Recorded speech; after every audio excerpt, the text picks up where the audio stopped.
Good morning. Morning. There was nothing in Macca's flat. A mattress on the floor, a couch, a table. It seemed to me that morning that things could be simple. You're lovely. So are you. Oh, who's this? It was a text from Rotende. Call me. Will you have dinner with me tonight? I'd love to. Here again. But best not get spotted sharing a pizza with a witness. Hey, don't get up. One more minute. Phone was flashing away. Phone Terry. Phone the governor. Phone Rotende.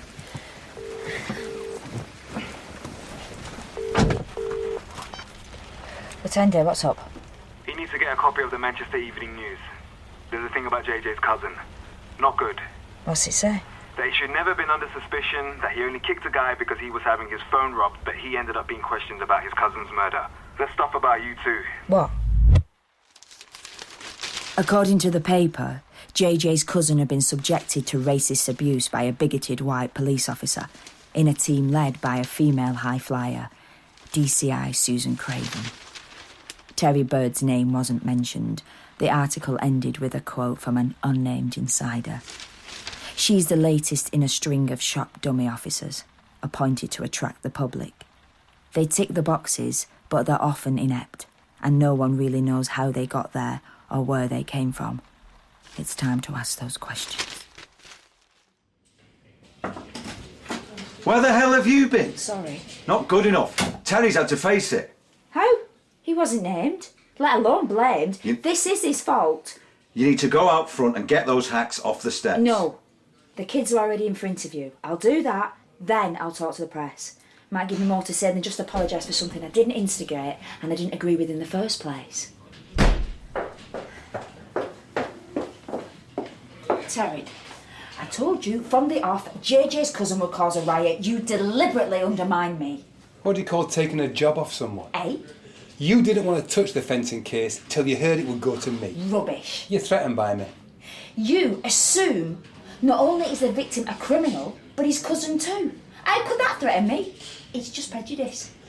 I'll tell you what's prejudice. Thinking if you're really pally with enough black people, everything will be okay. You do exactly what we're accused of. You underprotect a black victim, you over-police a black suspect. Jargon. It's not jargon. This is a new set of tapes which I'm opening and putting in. Because this is a recorded interview, try not to give head shakes or nod answers. Okay? The interviews were a disaster. Okay. The kids were like clams and I was useless, distracted and nervy. Terry Bird hunched beside me, a heap of fury. By midday, all 4 kids, their solicitors and chaperones had gone. Do you want my observation? I'm amazed you've got one. You contributed nothing. Well, they're your idea, these kids, your obsession. That's enough, enough. Terry, me and you cannot waste another second pissing each other off. If we don't make headway with this thing, the press will take us to the cleaners. Both of us. I will support you, but only if you work with me. What's this observation? You'll never get those kids to dob each other in. So, no miracle confession to get the press off our backs. Afternoon, gentlemen of the press. Sorry about the rain. I want to say a couple of words about the investigation into the murder of JJ Green. We're putting a lot of energy into this investigation because we are determined to bring JJ's killer or killers to justice. There is no place in this city for acts of racism. Sometimes, in the interests of thorough policing, a bold or unpopular call has to be made. DCI Sue Craven did not flinch from approving the questioning of JJ's cousin because it was one among many valid strands of inquiry. DCI Craven, isn't treating JJ's cousin as a suspect when there's next to no evidence against him an act of racism? No, my colleague, DI Terry Bird, who conducted the interview, had only one agenda: to make progress with this case, and he has my unqualified support. We quickly moved on from that line of inquiry and we're currently pursuing another, but strong one, which we hope will bear fruit. Do you think you have enough experience for the job? Yes. DCI Craven is as qualified as they come. I have a lot of faith in her. She's very committed, she's got a lot on her plate, and she's doing what we all do, which is learn on the job. D.I. Bird, what's it like having such a young female boss? I never think about it. It's immaterial. We just get on with the job. Which is what we should all be doing. OK, thanks, fellas. Sorry you had to wait. So, the governor was squeaky clean, I was a well-intentioned amateur, and Terry Bird was a liberal feminist. It went off pretty well. Stacey's laid it out for us. Shall we? Yeah, sure. Stacey, the exhibits officer, had laid it all out on a long table, still bagged up, all clearly labelled. PC Fenton's shoes, PC Fenton's trousers, PC Mackenzie's socks. Thanks, Stacey. So we gloved up and started to sift through. We spoke quietly, like people do near dead things. I was grateful for the peace, but I wasn't prepared for how I'd feel. Fenton's jacket still at the lab? Yeah, and the knife. They pinched his watch, didn't they? Well, there was certainly no watch when they got to the body, because he'd left it beside my bed. I opened a bag and took out Tommy's shirt. Dry blood covered it. I found the slit where the knife had gone in 10 years ago. It made me ache. God. What? This is just so weird. Watende was going through a box marked PC Fenton's pocket contents. A bag with a crumpled tissue in it. A bag with a chewing gum wrapper in it. Another with a fiver. That's off a bra. Sorry? The bag he picked up contained a tiny blue satin rose. That's definitely off a bra. Well, he could be off anything. You don't forget the most expensive underwear you've ever bought.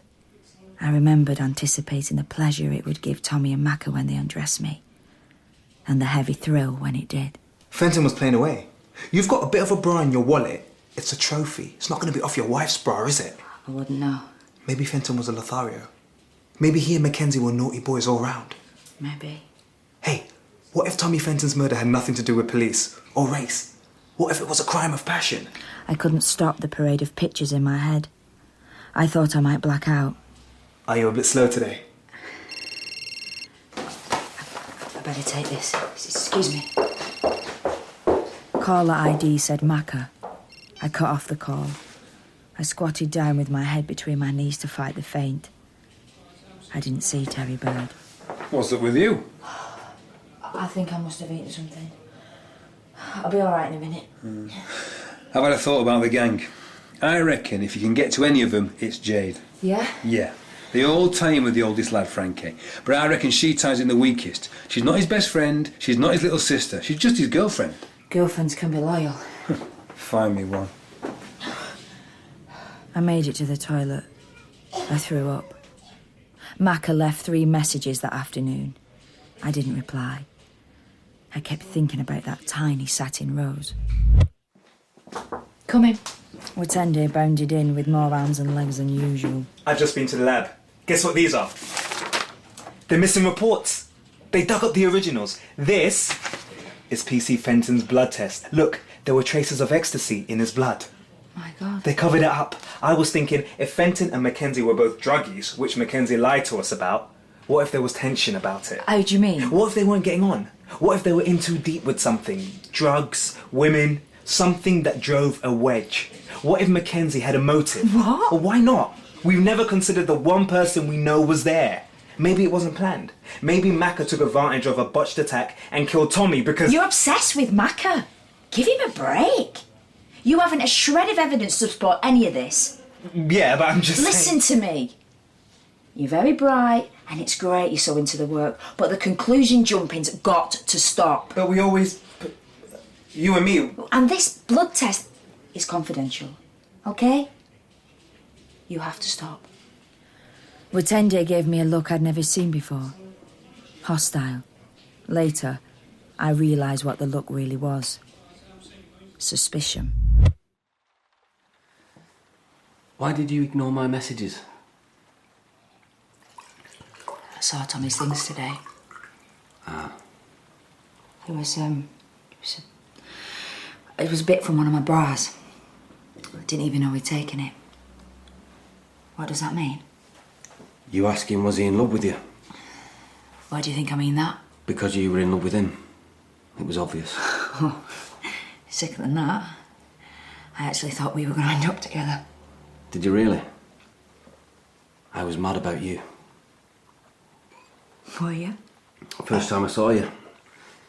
I knew I didn't stand a chance on my own. Tommy was a catch. You make it sound like a trap. Pushed the looker to the front and sneak in behind him. Tried and tested. You did it with other girls. Before you. One-offs. It was different with you. It wasn't sport. I was at your feet. And Tommy? He phoned you, didn't he? The night he died.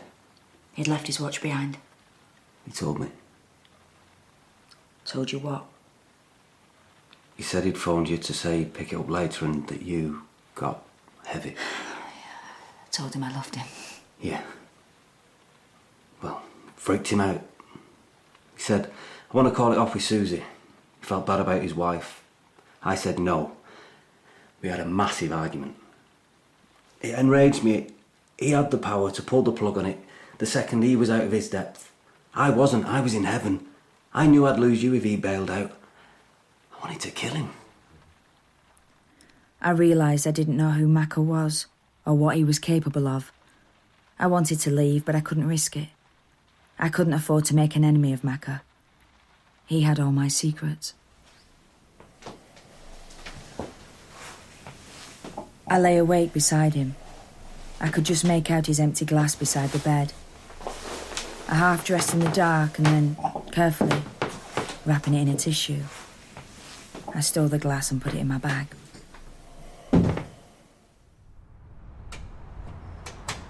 I didn't realise it was a man at first. He stood so still. Wotende's face knew everything. Aaron Trent is dead. Get in the car. Always switch your phone off when you're shagging a witness. Did they teach you that at university? I went looking for you at work. And then you're flat. And then I had this horrible idea you could be at Mackenzie's. Look, don't assume. I don't need to assume. Look at you. Wotende, please, listen. I drove here thinking, this is mad. And then I saw your car and I thought, this is mad. Cover yourself up. You look like a slapper. Don't speak to me like that. I don't intend to speak to you at all. Aaron Trent had hanged himself in his front room. Roland Palmer, a prisoner, had told us Aaron killed Tommy Fenton. When we tracked Aaron down, we'd found a man you couldn't imagine taking on a wasp, let alone 2 coppers. The next time we met him, he was serene as a Buddha. And now, he was dead. None of it made sense. Wotende did speak to me, but only once. I'm gonna report you. First thing.